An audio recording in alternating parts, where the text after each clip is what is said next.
Magandang araw mga kaibigan.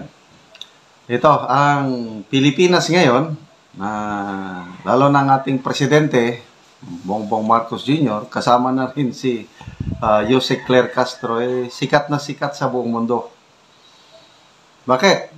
Una, dahil sa ginawa nila kay PRRD, yung pag-extradite, kidnap, arrest, pagdala sa naging sentro ng usap-usapan sa buong mundo.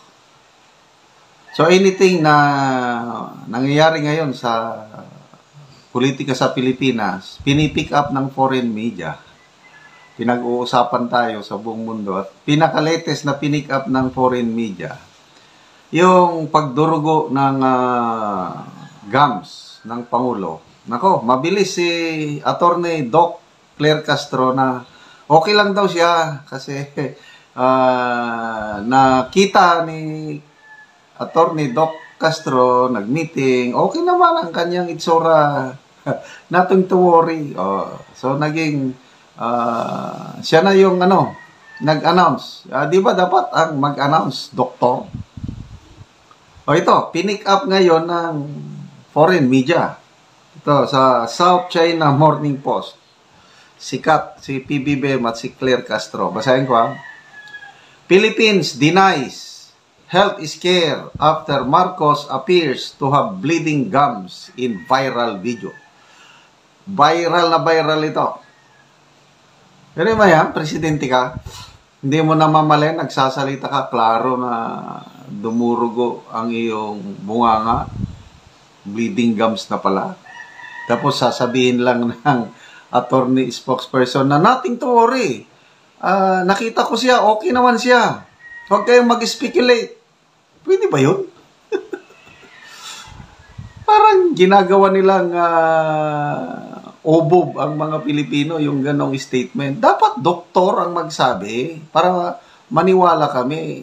Hindi naman doktor yung nagsasalita. Kaya tuloy pati foreign media binalita na. Denies. Philippines deny health scare. Wala daw.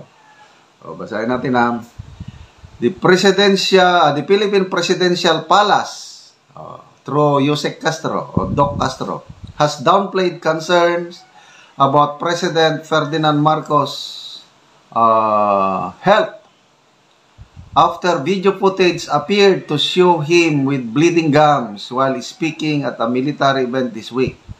A moment that quickly fueled speculation online about a possible kidney condition.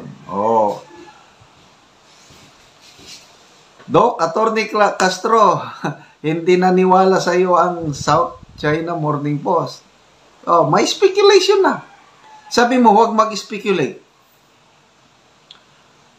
Para hindi kami mag-speculate, dapat ang announcement manggaling sa isang professional doktor. Doktor ba ng palasyo? Family doctor ba? Hindi yung isang spokesperson lang na hindi naman expertise ang tungkol sa kalusugan. Mag-speculate talaga. Ito na. Balita na. Possible kidney condition.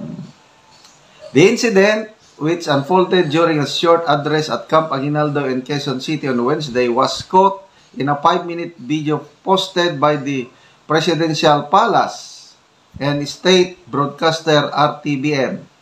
From around the 1:38 minutes mark, blood is clearly visible near the lower right side of the president's mouth. Marcos continued speaking without pause, and the palace made no mention of the bleeding until stills and clips. Hindi nyo maluloko ang mga netizens ngayon. Marurunong na ang Pilipino. Hindi katulad nung una, 10, 15 years ago, controlled ng mainstream media ang information. At ito ngayon, napakabilis ang social media. Ang galing. I don't know sino yung netizen na nakapansin nun. Clean us up, kitang-kita, pinost. Kalat sa buong mundo. Tapos sabihin nyo, huwag mag-speculate. Konting konting isip-isip ba? Marcos continued speaking. Ito na. Particularly, some users speculated that Marcos, 66, was showing symptoms of kidney disease. The same illness. Ito. Alam ng buong mundo yung sakit ng Marcos Sr.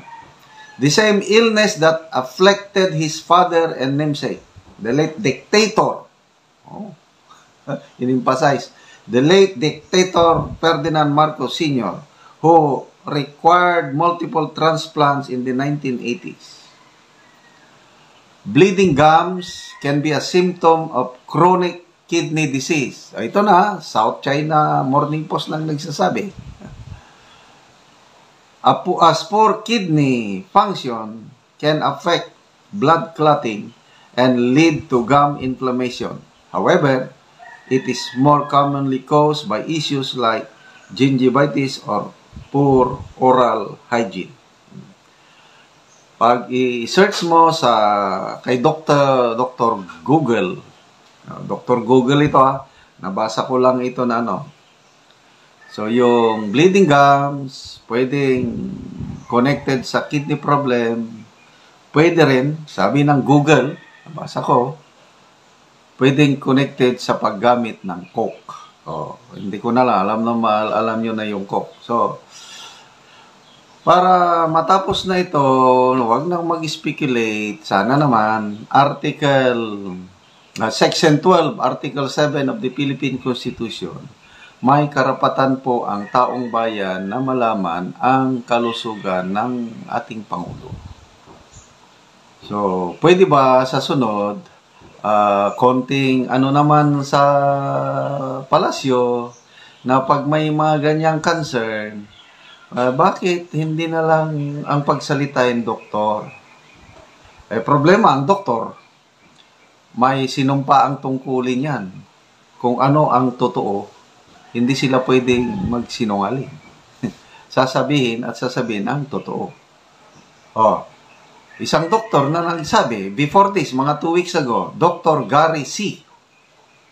Paborito kong panoorin ang kanyang mga vlogs tungkol sa kalusugan. Napansin niya na there is something wrong with the health of the president. Sabi niya, nakita lang niya yung mukha ng Pangulo nag-speech na namamaga, discoloration of the skin, teary eyes, humihingal. Anong sabi ng doktor? Magpa-executive check-up ang Pangulo dahil he has signs of poor physical health. Yon ang paniwalaan ko. Yon ang paniwala ng taong bayan dahil doktor siya. Ang attorney Claire Castro, sinasabi lang na, no, nothing to worry. Nakita ko, na-meet ko, okay naman siya. Paniwalaan nyo ba yon? I don't know kung maniwala kayo. Humanity, who I know as my brothers and sisters. God bless you. Duterte! At bilang pagpinali, muli po awitin natin ng happy birthday song. Napakarami, mga babayan tao. Here we go! Happy birthday!